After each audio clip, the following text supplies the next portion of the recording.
pensez-vous de la légalisation qui a eu lieu en décembre dernier? Monsieur Mourica est quelqu'un de pragmatique, c'est quelqu'un de très intelligent, il a l'intelligence du cœur et il sait qu'un peuple en paix, c'est un peuple riche.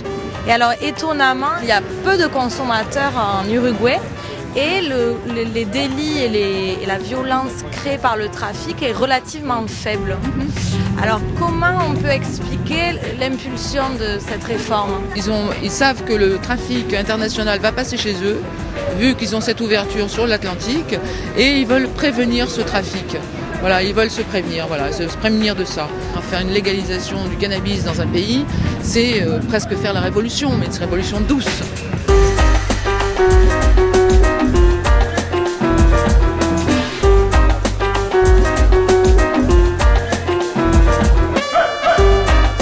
Bonjour monsieur, donc faites-nous partager vos projets. Je pars en Uruguay, j'ai une chance merveilleuse de trouver un bateau qui fait une transat. J'adore voyager, le voilier en particulier, donc j'ai profité de ce temps-là. J'avais prévu d'aller voir comment ça se passait en Uruguay, la légalisation. Ruer vers l'or vert. Ruer vers l'or vert, c'est tout à fait ça. Enfin, espérons que ça soit à l'or vert. Et voyons comment ça s'applique là-bas. Et voyons voir si c'est bien appliqué, comment c'est fait. Et essayons de copier ce qui est fait intelligemment pour ramener ça en Europe, enfin, légaliser quelque chose qui est d'une telle évidence. Moi, je ne comprends pas qu'on laisse... Je regardais un reportage encore ce week-end sur les mafias marseillaises. Mais comment est-ce qu'on peut supporter ces pauvres mères dont les enfants à 16 ans finissent en barbecue dans les bars de Marseille? Comment supporter un truc pareil? Espérons que ce soit une vraie victoire pour José Mourica. D'accord, merci beaucoup et puis bon voyage en Uruguay. Jeff va faire son cirque en Uruguay. But my style should stand alone.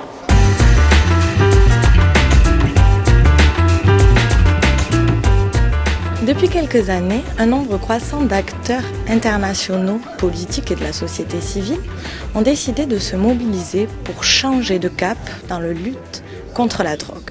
Pepe Mourica, ancien guérillero et président uruguayen, a décidé de franchir le pas en légalisant la production, la vente et le transport de cannabis, faisant de l'Uruguay le premier pays à légaliser toute la chaîne du cannabis sous contrôle étatique. 2/3 de la population étaient contraires à cette mesure. Face à cette opposition, on peut donc se demander qu'a impulsé cette décision avant-gardiste. Pour répondre à cette question, nous sommes aujourd'hui à la conférence de presse organisée par l'association Aurora qui nous parlera de l'expérience uruguayenne dans la légalisation. Para luchar contra el narcotráfico hay herramientas como el autocultivo y como los clubes de usuarios de cannabis que están dentro del margen de las convenciones de Naciones Unidas. Usted ha dicho que... Vous venez de dire que les clubs de consommateurs de cannabis étaient en conformité avec les conventions internationales. Con las convenciones internacionales. Pero... Or, l'organe international de contrôle des stupéfiants a dit que cette légalisation était contraire à la Convention unique sur les stupéfiants de 1961, qui permet seulement l'usage du cannabis pour un objet scientifique ou médical. La convención podría objetar la ley uruguaya en lo que hace a la producción estatal para la distribución en farmacias.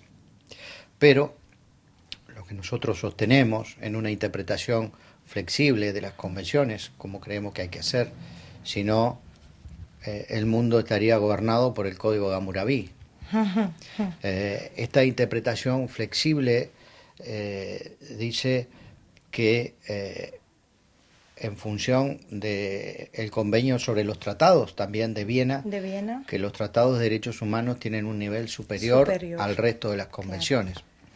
Cuando el Estado uruguayo, en función de su constitución y de sus leyes, dice que los usuarios pueden consumir cannabis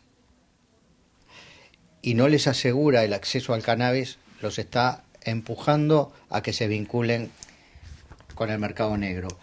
Y esto es una violación, de hecho, de los derechos humanos de esas personas a la seguridad. Que répondriez-vous au président de l'organisme de contrôle des stupéfiants qui dit, je cite, « La décision du législateur uruguayen ne prend pas en compte ses effets négatifs sur la santé ». Es necesario evaluar los daños que provocan las sustancias, ¿no? Y los daños que provocan los mecanismos de control de las sustancias. Es muy claro, desde nuestro punto de vista, que para el caso del cannabis, los daños que provocan los mecanismos de control son infinitamente superiores a los daños que provoca el consumo. Esto da cuenta que en el año 2010 se presentan en el Parlamento uruguayo 2 proyectos de ley que buscan regular el autocultivo en los clubes. Desde nuestro punto de vista hay como 2 puntos del péndulo que son contrapuestos, que es la prohibición y la liberalización total del mercado de drogas. Sabíamos que la liberalización total del mercado de drogas no tenía posibilidades políticas de realizarse y acordamos este conjunto de fuerzas trabajar y diseñar un modelo basado en la regulación del mercado con una fuerte intervención del Estado. Nosotros no estamos banalizando el uso del cannabis, como no banalizamos el uso del alcohol ni del tabaco. También, si analizamos los últimos 24 años, encontramos que los 3 últimos presidentes, Clinton, Bush y Obama, han consumido marihuana. La ley incluye en su articulado la responsabilidad del Estado a través de las organizaciones educativas, la Administración Nacional de Educación Pública del Uruguay, la introducción curricular de una materia que tiene que ver con la enseñanza y la educación con respecto al uso de drogas. Hace que el Estado intervenga activamente en los 2 aspectos, en el aspecto sanitario y en el aspecto educativo. D'un point de vue économique, pourquoi avoir choisi le modèle étatique et non de libre entreprise comme aux États-Unis? Et deuxièmement, quels sont les bénéfices escomptés? ¿Por qué ejercer el control del Estado? Porque el Estado está llamado en esta ley que tiene impacto sobre la salud pública. La célula que l'État a construit qui a un impact très important au niveau de la santé publique. Tiene que estar en toda la cadena de control, de producción, controlando todos sus elementos. Tout le processus de contrôle de production de cannabis. Mais quels seront les bénéfices économiques? El Estado no busca beneficios económicos, busca beneficios de la población. L'État uruguayen ne cherche pas des bénéfices économiques, cherche le bien-être de la population uruguayenne.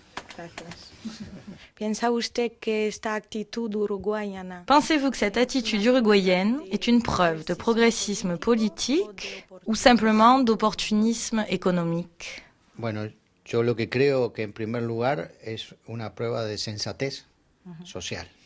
Desde el punto de vista económico, el Estado uruguayo no tiene un objetivo económico, no es una empresa que quiera lucrar con esto, por lo tanto no tenemos un objetivo económico en esto, tenemos un objetivo fundamentalmente sanitario y fundamentalmente vinculado a lograr mejores estándares de convivencia y seguridad entre nuestros ciudadanos.